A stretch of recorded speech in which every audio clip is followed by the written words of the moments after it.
Mm, mm, mm, mm. Hey, good morning. Hey, you. Good morning. Oh, it's you. What's up? How y'all doing? Good morning, everybody. This is Lupe Fiasco here with another edition Super Facts. Let me fix my hair. So today is a very good day. Or is it? Depends. Today's Super Facts is about motivation, right? And we're gonna... Oh yeah, yo, I'm coming to get those Jordans at Riff. I'm coming to get those. Hold them for me. 10 and a half. I'm gonna come up there and get them today. Hold them for me. So I want to talk about, real quick, this ain't gonna go on for too long. I want to talk about motivation. But I'm gonna do it in a different way. But I want to talk about motivation. Things that motivate you. And to show you that, what I'm gonna do is, what keeps me personally, professionally, spiritually, mentally motivated. And in order to do that, I just have to show you my prized possessions, right? I have, beyond like family and my mama and different little things, I have, if I had to boil it down to one thing that is like my prized possession, right? Yeah, I'm gonna show it to you, okay? It's my prized possession. And this is my motivation. And you might find this pretty interesting.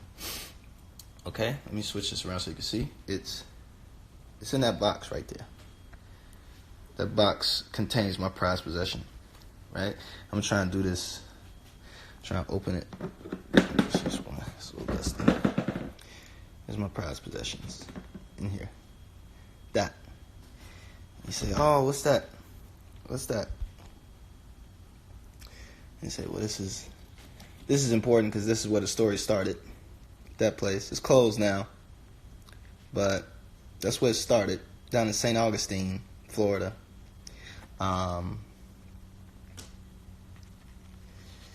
These books are from different Nigerian primitive currency values, Nigerian currencies, like that. This book right here, The Perfect Form on Track of African Tribal Currency. Yeah.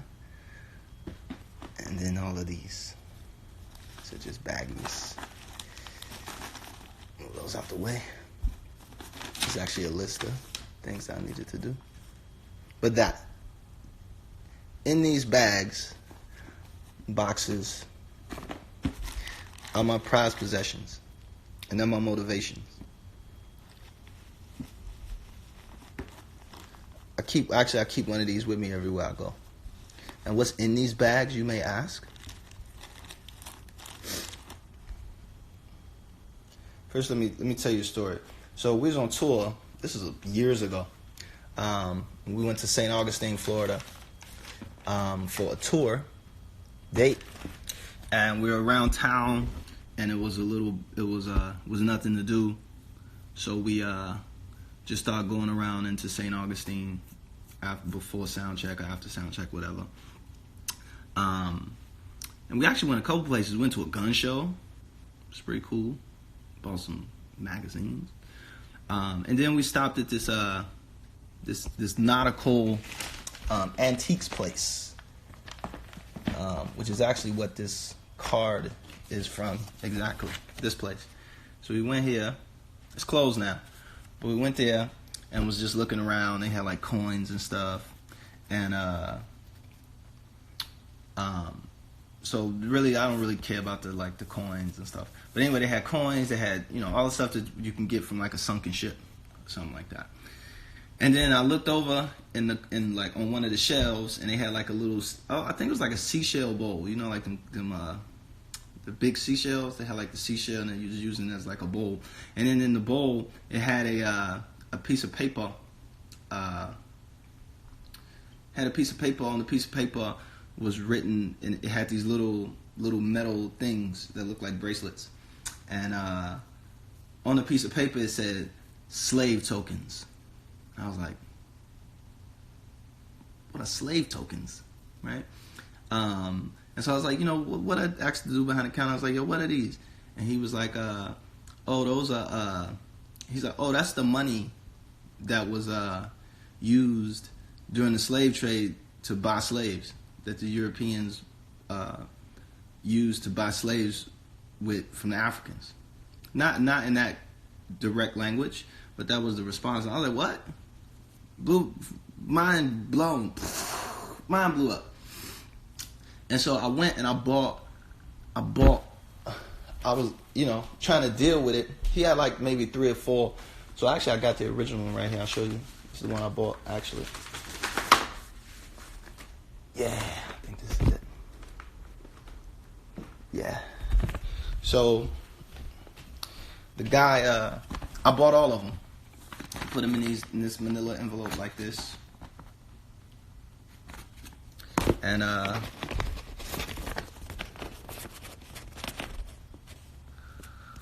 forgot how many it was. It was like, it didn't even matter. I think it was like $300 to buy like all of them. So I bought all of them. Right? And this was like the certificate of authenticity that it came with. Right? But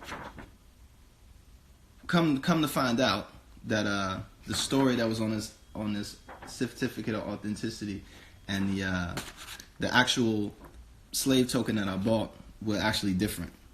The slave token that I bought was actually it was a real slave token, but it wasn't what this purported it to be. And I'll tell you what this is later.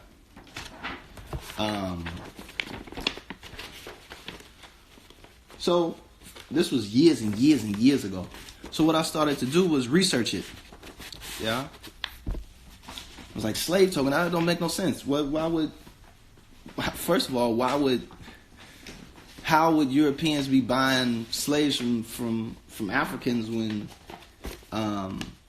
you know, they could just kidnap us and, you know, they kidnap us? Like, ain't that what happened? Then they come through and just like take us. And it was like, well, you know, you just start doing the research and you start to see like, nah, not really. I mean, some of y'all were kidnapped. Some of y'all were. This is me talking to myself. That the part with the antique shop is over. But anyway, the dude was like, you know, talking to myself. It was like, nah, you know, doing the research starts to tell you like, nah, some of y'all were kidnapped. Some of y'all were prisoners of war. Some of y'all were convicted criminals. Some of y'all were just like wrong place, wrong time. Some of y'all were, and I'll say some of y'all, I mean the people that were sold into slavery. Some of y'all were considered to be witches, or that y'all had put hexes on people, or curses, and the way to get rid of the curse was to get rid of you. And so, you know, people were sold into slavery like that. I was like, wow. But I was like, what does the selling part come into it? And it was like, well, there was a trade, and sometimes they traded weapons, just the general stuff that we know now, like weapons, and, you know, if you had a nice hat, whatever it was, right? But what it really was a little bit more sophisticated than that. And I'll show you what this is now, right? Show you what these are. Okay, this is my collection of manillas. I don't even know how many I have. And this is just the collection that's here. That's another collection I keep. What happened was I started to just buy all of them wherever I could find them. I would travel to different places whenever I would find them. I would find them in the Caribbean, in different places. I would find them on eBay, from dealers and different collectors. And I just started to buy all of them. And they come in all nice shapes and sizes. Right? This is, I want to say this is British. That's British. I think this is also British. I got a chart that lays them all out. Look at that big, thick, heavy one right there. Yeah, that's one. There's another one. Big old heavy piece. Now, as I pull these out, these were all circulated, meaning that these were all used in the slave trade to buy slaves.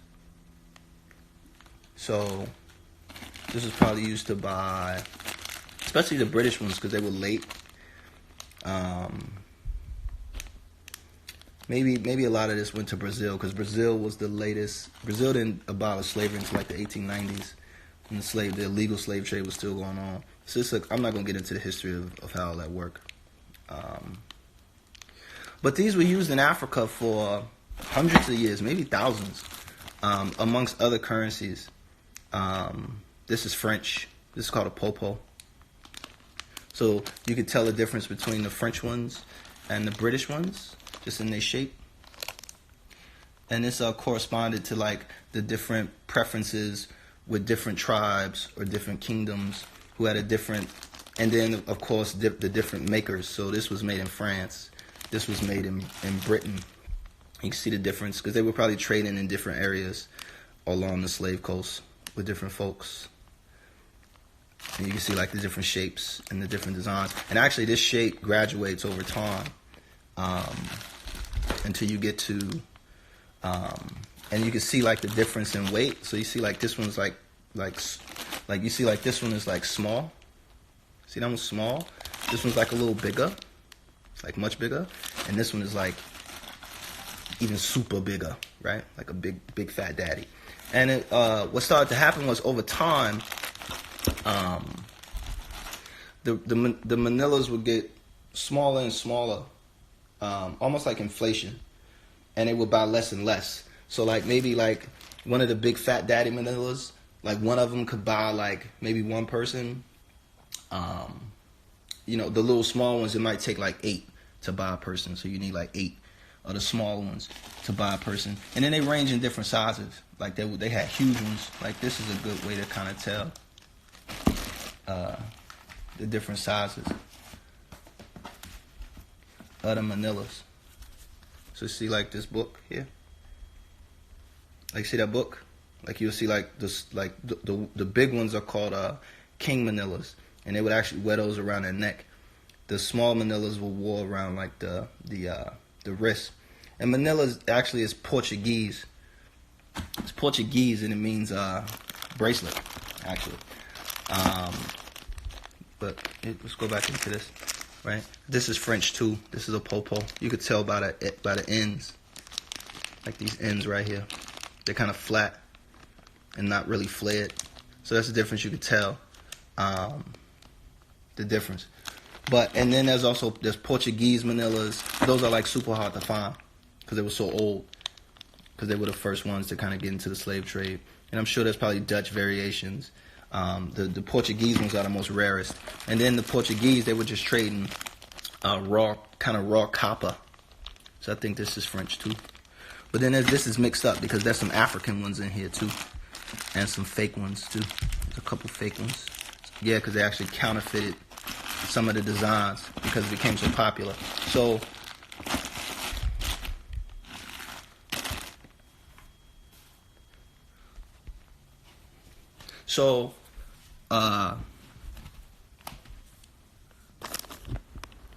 this became, the Manila became the standard unit of currency for the slave trade. So if you were a European and you wanted to go down to Africa, East Coast or West Coast, I don't know if they were this was really accepted on the East Coast of Africa, but it might have been a different. I haven't studied the East Coast African slave trade yet, getting into that. But on the West Coast, this became the standard unit currency. So if you were a European and you wanted to go trade and buy slaves, you would get some of these, and these were made in Europe. So this was made in Britain. This wasn't made in Africa, even though it was an African currency. It was actually made in Europe. You would get a bunch of these, and then you would go down, and your other stuff to chains and stuff like that. And you would go down to Africa. You would get to one of the slave coasts that had the slave kingdoms, and with the slave castles and the whole stuff. And then you would like trade, right? And there was a story about how the markets would look. They would have like ropes, and then see how these are, like they had you could like hang them upside down. They would like hang them on a rope, have like a stick, and then as the people would walk up, they would like move them down the rope, and so you could have like a bunch, and that's how they would count them out. And then when they were done like trading, then they would take the people. you know about the inspection process and all that. But this became the standard unit of currency. So there was like people would test them to make sure that they had the right amount of copper. Like you can hit it and it would ring in a certain way, and you're like, oh, this is fake, or this isn't really the quality that I want. And they were really kind of discerning about what type of manila that they would accept. This is a little jumble because these manillas are from different eras, so different points in the slave trade. So this may cover maybe 200 years, 300 years of the slave trade in Africa, right? So this was the mind bender. You had something that was made in Europe, something that started in Africa. It was a traditional African currency that the Europeans learned about, and the way they learned about it was as they were going down trading, they would see like people walking around with these on their wrists, well-to-do folks, and they would say, what is that? And they would say, oh, that's our money, right? Because they just thought it was like decoration for bracelets, and it was like, nah, this is our money. This is how we kind of show our money. And it was mostly worn by women to show the wealth of their husbands. So it's kind of like the Rolex of the day. It was a status symbol. And the manila was actually used for a lot of different things. It was used for like big purchases in Africa. It was used for burial money. It was used for dowry, for marriages. It was used for like big purchases and stuff like that. And it was used as currency in Nigeria all the way up to 1945, until the British government came in, because there were people trying to corner the market with these, because it was such a valuable commodity, not only as a valuable currency, not only as like an actual currency, but in terms of like spiritual practices. So this was like burial money for you, when you died and you went into the next world and you needed to take care of stuff, or to have a burial, you had to have manillas as a part of the ceremony. So people knew that. They would corner the market and like inflate the price to where people couldn't afford it. And so that was one reason. But the British government came in when it installed the modern banking system in Nigeria. They wanted to switch from currencies like this and other currencies, cowrie shells and stuff like that, into something that was a little bit more modern, paper money. And so they did this big swap of manillas. And I think the figure that they pulled out of the number of manillas when they did the swap, because they pulled them out. So if you had a bunch of manillas under your bed, you could go to the bank and they would give you like shillings or pence or pounds or whatever the exchange rate was at the time. And then they took all these manillas back to Britain and they melted them down. So I think the number that they pulled out and melted down was like 30 million or something like that, like 30 million manillas. And I actually think they're still used as currency today in certain parts of Africa. So this is what African money looked like. It wasn't a coin. And if you really want to get into African currency, it's super interesting. They call it exonumia. Like is a portion of numismatics, which is the collection of coins, but it's called exonumia. And there's all type of stuff. There's plate money. There's there's spear money, which is actually spears that looks like money. It's spears, like actually big giant spears. I actually got one, but it's money. And what they would do is they would, during like a ceremony or like a marriage, they would go in the front yard and they would put the spearheads in the ground. So when you walked up, you seen like all this money sticking out the ground. So just imagine if you when you did a wedding today in America, and part of the ceremony was to show all the money that you had, and so you would just like, dump it in the middle of the yard or something like that. So I have more in here. There's a bunch in here. These are the counterfeit ones. So I think there's the counterfeit fakes. Yeah, so it says fakes. So the manila became such a ubiquitous commodity, and the value of it was so high that people made counterfeit ones. And so there was actually a counterfeit market for manillas where they went. So the metal of choice was copper. Just so you know, it was copper. It wasn't gold. It was copper. Actually, copper was more valuable than gold. So the metal of choice was copper. So you had people who would make them out of lead and make them out of pig iron or whatever, because it was really just the shape or whatever the consistency was. But these are like fakes. So you had to have kind of like some discernment because you didn't want somebody giving you like fake manillas for like some slaves, right? Or some people, because you would lose out.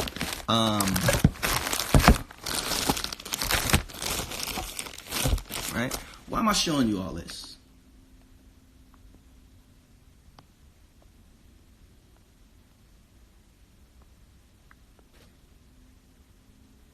Right? For me, it's motivation. Remember, that's what the super facts is about. It's about motivation. It's about recognizing that your history isn't as fixed or as clear as you thought it was, and that your place in the world isn't as clear or fixed as it was made out to be. I mean, we learned the slave trade from people who didn't know nothing about the slave trade, whether they were black or white, right? We didn't really understand the characteristics or the mechanisms or the operations or the pieces and parts of it. We just went off of our own feels or what people told us. And no disrespect to those folks in the 60s and the 70s, but who kind of pushed this narrative that it was white people came and got us, and we were weak because we couldn't defend ourselves. You know, it's bullshit, right? Nobody came and got us. Your neighbor would set you up and sell you into slavery. If you lost your court case, your punishment was slavery. If you got convicted of witchcraft, or you were assumed to be like a magician or a dark witch, you got sold into slavery. Some of it was just pure greed and raw economics, where you were just valued. You know, one of these will buy you. And actually, this actually bought somebody. Actually, everything in this box bought somebody. That's why I said it was circulated. Circulated meaning that they actually went through the transaction of purchasing a person. And that person is probably you, or your grandmother, or your grandfather, or your great-great-great-great-great, or your great-great-great at this point. Because this is 18... The British side of it was 1800s-esque, somewhere around there. Before that, it was the French and the Dutch.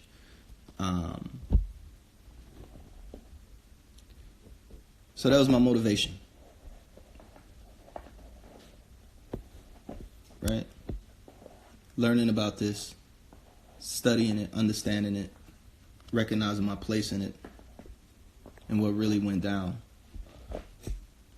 And so, how did that relate to today? There was a news story that came out about now that the migrants are returning back from Libya, getting kind of emancipated from these slavery camps and these detention centers. The stories that they're telling are that the people that, you know, some of the people that sold them into slavery were their fellow Nigerians.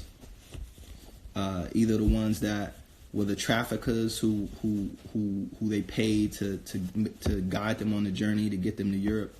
Once they got to Libya, or they got outside of Nigeria or whatever, then the story flipped and they kidnapped them and charged them ransom. Or when they got to Libya, there was dudes there kind of waiting for them, and they took advantage of them, and they knew that they were Nigerian because they were speaking like local dialects of Nigerian languages on the phones and stuff like that. And that just came out today, and you're gonna start hearing more and more stories of that, because it's not as straightforward as it may seem. The same way that this right here wasn't as straightforward as it seemed, right? So I use this as motivation, but I didn't just stop there. Not these, because these actually make me really sad to hold what you were worth and what your value was.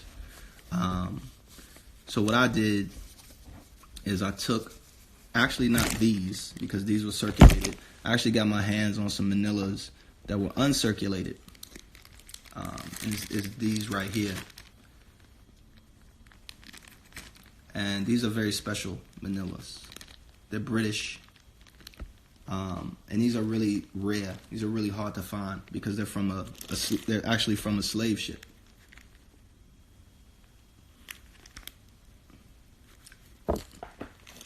An illegal slave ship that sank on its way to Africa, and all the crew died. No slaves on it, no people on it, and I found those, and I aggressively collect those. So I try and buy as many as I can and find as many as I can, because they were uncirculated. So for me, they represent a potential. This represents a past that can't be changed. These represent a piece of the future, a past that never occurred, kind of. And what I did with the help of some of my friends was I started to make new ones, right? And these represented, to me, they represented the future, the potential of a future, potential of a people to buy their future, right? And it's just symbolic to me. And I didn't just make one. I made as many as I could afford. That's what's in all those bags. And so if you see somebody walking around with one of these, there's only a few people who got them. And there's some of my fans actually got to see these when I was on tour.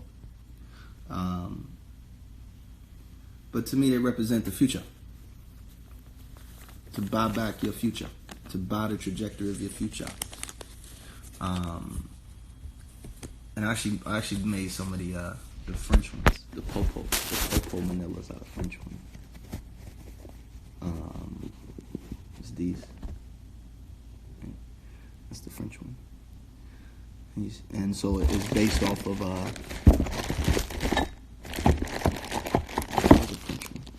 yeah, it's based off like that. Right. So this is the past that you cannot change. The awful past. This is probably like maybe 200-300 years old. Representing the value of a people. Representing the complicity of your brother, or as they said in the news article, no brothers in the jungle, which I'm cool with. Fuck y'all. But this represents a past that can't be changed. Horrific. It's actually bought a person, potentially.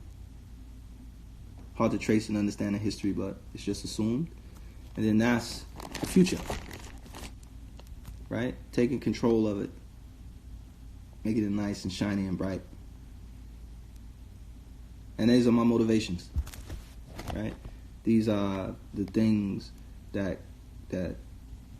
realign how I see the world, how I view things, and how I approach the world and how I think, and why I do what I do on the level that I does it, right? And to me, these are the most important things on the planet. So it's interesting where you're gonna find motivation. You find motivation in the worst parts, in the worst places of yourself, but you have to alter it and make it your own. Make it stand for what you want to stand it for. Take it back to its roots, or not. Rip up the whole fucking tree and grow your own tree. Plant your own seeds. Cut off the past, as they say, because it's not as pretty or as cool or as royal as you think it is. Super facts. Aliens didn't build the pyramids. Slaves did.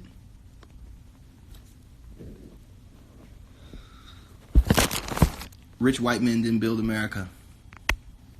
Slaves did. Genius generals and epic warfare didn't build the great civilizations of the world and the great modern civilizations. Didn't build up Great Britain. Didn't build up France. Didn't build up Spain or Portugal or Holland that enjoys such prosperous lifestyles and forward economic, progression. They didn't have nothing to do with that. Slaves did that. So take pride in that you, if I'm talking to people from the diaspora being all of South America, all of it, all of the Caribbean, all of it, all of Central America, all of it, because it was all colonial slave stuff. Unless you're pure blood Indian, which most of you are not. And all of the Americas, all of North America, you built that. When you go to Egypt, there's nothing with thinking yourself as a pharaoh. That's whatever. That shit wasn't even true. What was true, was a fact, is that you built that. Your people. If you got slave blood in your blood, you're responsible for the greatness of every civilization on the face of this planet. Whether you're a black slave, Greek slave, white slave, Chinese slave, whatever. You are the hand that built the world. Something powerful in that. So that's my motivation. You feel me? Abolition. No person is slave. That was today's edition of Super Facts. I'll leave it up so y'all can check it out. Alright? Peace. And much love to you.